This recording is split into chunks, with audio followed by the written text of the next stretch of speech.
السلام عليكم ورحمة الله وبركاته. الحمد لله وكفى وسلام على عباده الذين اصطفى. أما بعد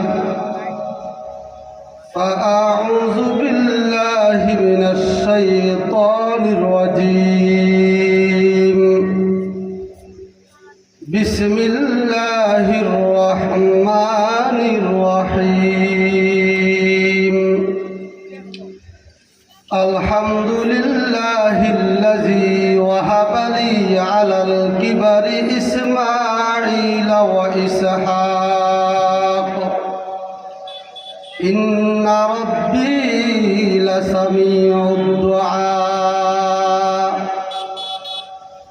رب اجعلني مقيم الصلاة ومن ذريتي ربنا وتقبل دعاء.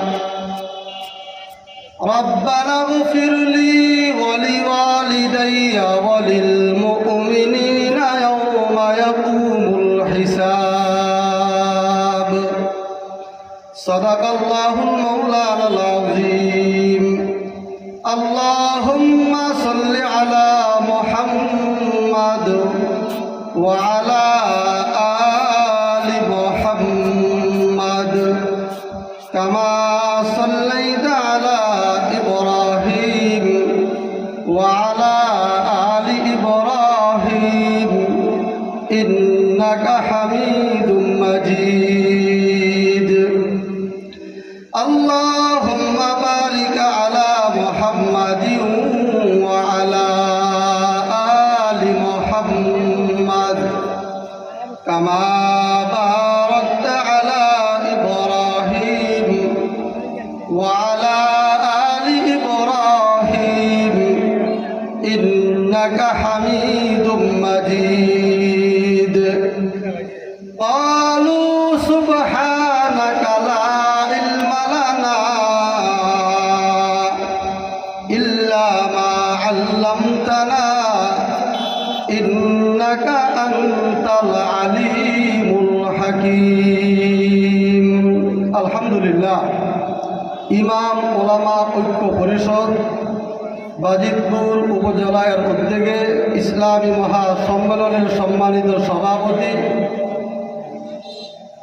প্রধান অতিথি, বিশেষ অতিথি, আমন্ত্রিত ওলামা হযরত, বিশেষ করে আমন্ত্রিত ওলামায়ে কেরাম, মঞ্চে উপস্থিত মুআজ্জাজ ও মুহতারাম ওলামা ইজাম, আমার সামনে উপস্থিত ইসলাম প্রিয় দিন প্রিয় ভাইরা, পর্দার আড়ালে মা ও বোনেরা, আল্লাহ রব্বুল আলামিনের নিকট অগণিত শুকরিয়া যে মহান আল্লাহ আমাদেরকে অত্যন্ত দয়া ও মায়া করে ওলামায়ে কেরামদের মজলিসে বেহেশতি বাগানে আল্লাহ পাক আমাদেরকে আসার বসার মতো তৌফিক দান করলেন।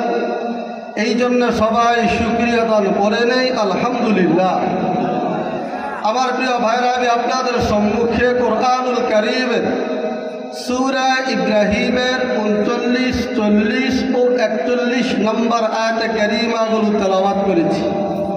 আমি যে আয়াতে কারিমাগুলো তেলাওয়াত করেছি, এই আয়াতে কারিমাগুলোর মধ্যে প্রথম যে আয়াত, এই আয়াতে আল্লাহ রব্বুল আলামিন আল্লাহ পাকের প্রশংসার কথা আলোচনা করেছেন। আমরা যেহেতু মুসলমান, আমরা যেহেতু মুমিন, এই জন্য আমরা যখন আল্লাহর পক্ষ থেকে কোনো নিয়ামত পাব, আমরা যখন আল্লাহর পক্ষ থেকে কোনো নিয়ামত পাব অথবা কোনো ভালো কাজ করতে পারব, সর্বপ্রথম আমাদের প্রশংসা কার করা উচিত? আল্লাহ।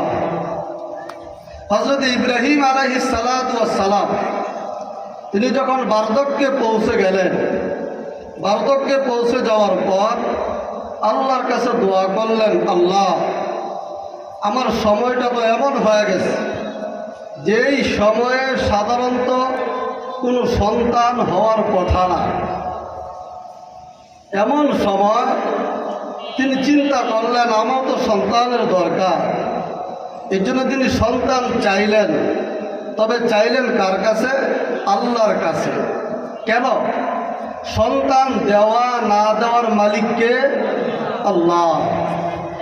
অনেকের ধারণা যে কোনো পীর, কোনো মাজা, কোনো কবিরাজ, কোনো ডাক্তার তারা মনে হয় সন্তান দেওয়ার ক্ষমতা রাখে। আসলে কি বিষয়টা এরকম? মনে রাখবেন, কোনো পীর, কোনো মাজা, কোনো ডাক্তার, কোনো কবিরাজ তাদের পক্ষে সন্তান দেওয়া তাদের কারো কোনো ক্ষমতা নাই। একমাত্র সন্তান দেওয়া না দেওয়ার মালিককে আল্লাহ। আল্লাহ পাক সূরাতুশ শূরা আয়াত নম্বর ৪৯-৫০ এই দুই আয়াত আল্লাহ রাব্বুল আলামিন বলেন, ইয়াহাবু লিমান ইয়াশাউ ইনাসা ওয়া ইয়াহাবু লিমান ইয়াশাউ যুকুর আও ইউযাউবিজুহুম যুকরানা ওয়া ইনাসা ওয়া ইয়াজআলু মান ইয়াশাউ আকীমা। আল্লাহ রাব্বুল আলামিন বলে, বান্দা আমি আল্লাহ যাকে মনে চায় তাকে পুত্র সন্তান দান করি। এ বান্দা আমি আল্লাহ যাকে মনে চায় তাকে কন্যা সন্তান দান করি। এ বান্দা আমি আল্লাহ যাকে বলে চায় তাকে পুত্র কন্যা উভয়টা দান করি। আল্লাহ রাব্বুল আলামিন বলে, বান্দা আমি আল্লাহ পাকের মানসা যার প্রতি না হয় আমি আল্লাহ তাকে কোনো সন্তান দান করি না। আমি আল্লাহ তাকে আকীমা বন্দা হিসাবে রেখে দেই। কি বলেন ঠিক কিনা? তাহলে সন্তান দেওয়া না দেওয়ার মালিককে আল্লাহ।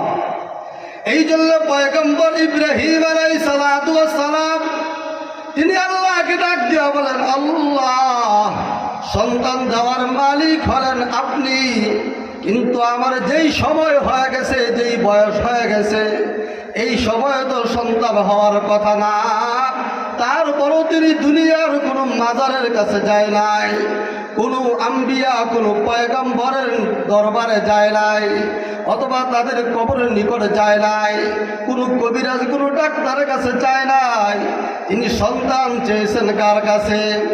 আল্লাহ রাব্বুল আলামিন বলে, বান্দা তুমি যখন আমি আল্লাহর নিকট সন্তান চাইলাম, যাও আমি আল্লাহ তোমাকে সন্তান দান করলাম। ইব্রাহিম আলাইহিস সালাতু ওয়াস সালামকে আল্লাহ পাক দুইজন সন্তান দিলেন। একজনের নাম হলো ইসমাইল, আরেকজন নাম হলো ইসহাক। কি বলেন ঠিক কিনা?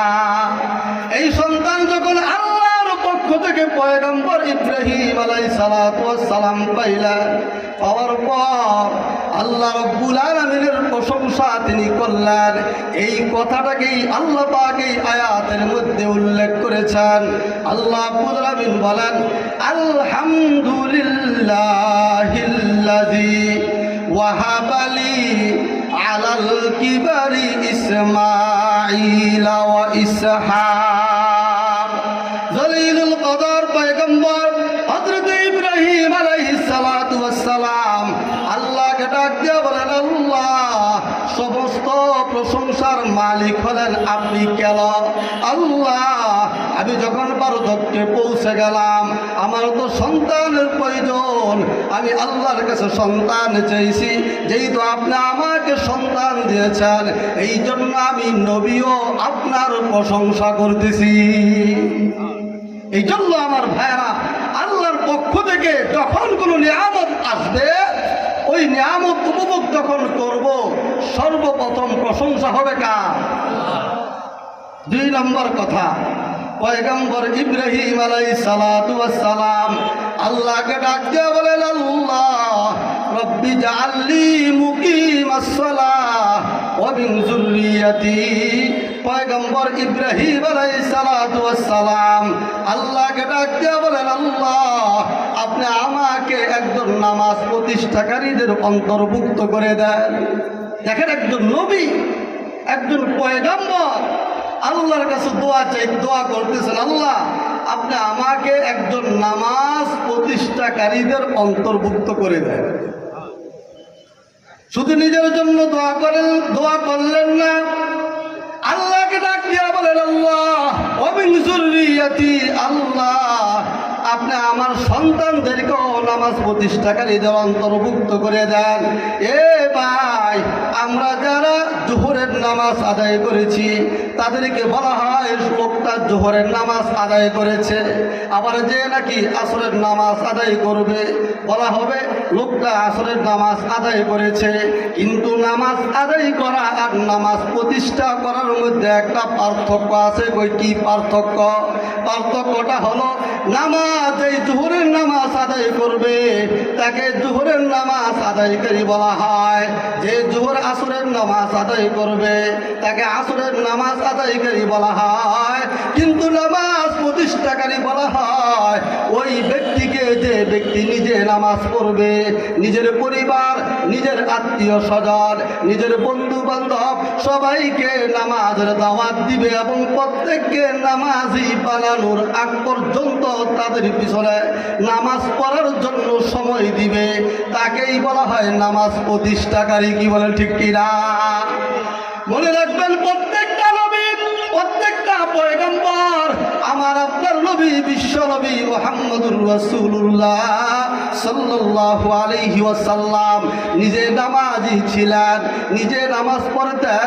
যখন নামাজ পড়ার জন্য ঘর থেকে বের হয়ে যাইতেন, আয়েশাকে ডাক দেওয়া বলতেন, আয়েশা নামাজ নামাজ।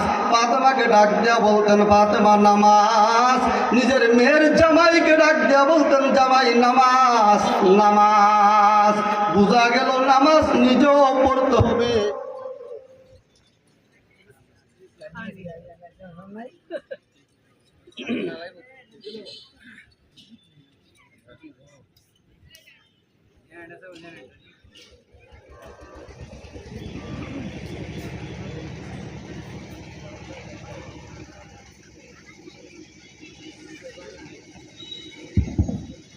আলহামদুলিল্লাহ, বোঝা গেল নিজে নামাজ পড়তে হবে এবং নামাজ পড়ার জন্য দাওয়াতও দিতে হবে। কি বলে ঠিক কিনা?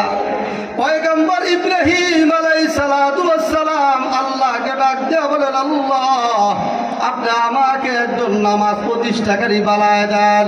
আল্লাহ আমার সন্তানদেরকেও নামাজ প্রতিষ্ঠাকারীদের অন্তর্ভুক্ত করে দেন।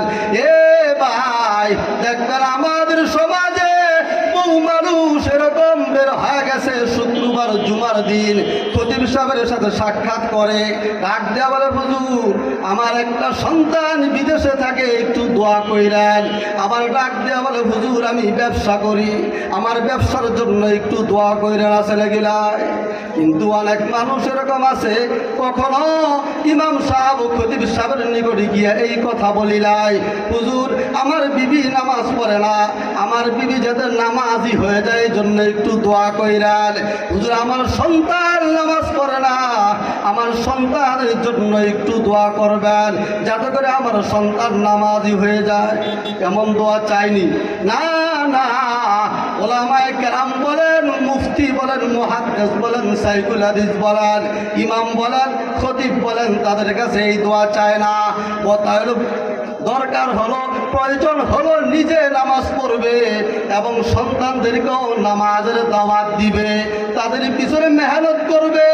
একদিন, দুই দিন, এক সপ্তাহ, এক মাস, 2 মাস মেহনত করার পর যদি নামাজ না পড়ে, মসজিদে এসে যখন আপনি নামাজ পড়বেন 2 রাকাত নামাজ আদায় করে আল্লাহকে ডাক দিয়ে বলবেন, আল্লাহ আপনার হুকুম নামাজ পড়া, আল্লাহ আমি তো আপনার হুকুম পালন করতেছি, নামাজ পড়তেছি।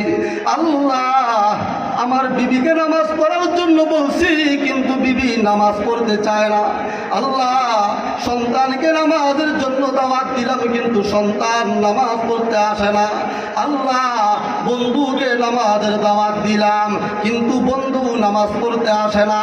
আপনি যখন 2 হাত উঠাইয়া আল্লাহ নিকট দোয়া করতে থাকবেন, আল্লাহ আমার কাজ নামাজের দাওয়াত দেওয়া, আমি নামাজের দাওয়াত দিলাম আল্লাহ, কিন্তু আমার বিবি, আমার সন্তান, আমার বন্ধু, তাদেরকে নামাজি বানানোর দায়িত্ব হলো আপনার। পয়গম্বর ইব্রাহিম আলাইহিস সালাতু ওয়াস সালাম আল্লাহকে ডাক দিয়া বলেন, আল্লাহ রব্বি জাআলনি মুকিমাস সালাত, আল্লাহ আপনি আমাকে নামাজ প্রতিষ্ঠাকারীদের অন্তর্ভুক্ত করে দেন। অবিন যুররিয়াতি, আল্লাহ আপনি আমার সন্তানদেরকেও নামাজ প্রতিষ্ঠাকারীর অন্তর্ভুক্ত করে দেন। এ ভাই লক্ষ্য করে দেখেন, পয়গম্বর ইব্রাহিম আলাইহিস সালাতু ওয়াস সালাম আল্লাহকে ডাক দিয়ে বলে, আল্লাহ রব্বানা ওয়া তাকাব্বাল দুআ, আল্লাহ আমি যে আপনার কাছে আরজু পেশ করেছি, আল্লাহ আপনি আমাকে নামাজ প্রতিষ্ঠাকারীদের অন্তর্ভুক্ত করে দেন। আল্লাহ আমি যে আপনার কাছে আরজু পেশ করেছি, আপনি আমার সন্তানদেরকে নামাজ প্রতিষ্ঠাকারী বানায় দেন। আল্লাহ দুনিয়ার কেউ আমার সন্তানকে নামাজি বানাইতে পারবে না, দুনিয়ার কেউ আমার বিবিকে নামাজি বানাইতে পারবে না। আল্লাহ আপনার কাছে দোয়া করতেছি, আপনি আমার এই দোয়াটাকে কবুল করে নেন। 3 নম্বর কথা, পয়গম্বর ইব্রাহিম আলাইহিস সালাতু ওয়াস সালাম, পয়গম্বর ইব্রাহিম আলাইহিস সালাতু ওয়াস সালাম আল্লাহকে ডাক দিয়ে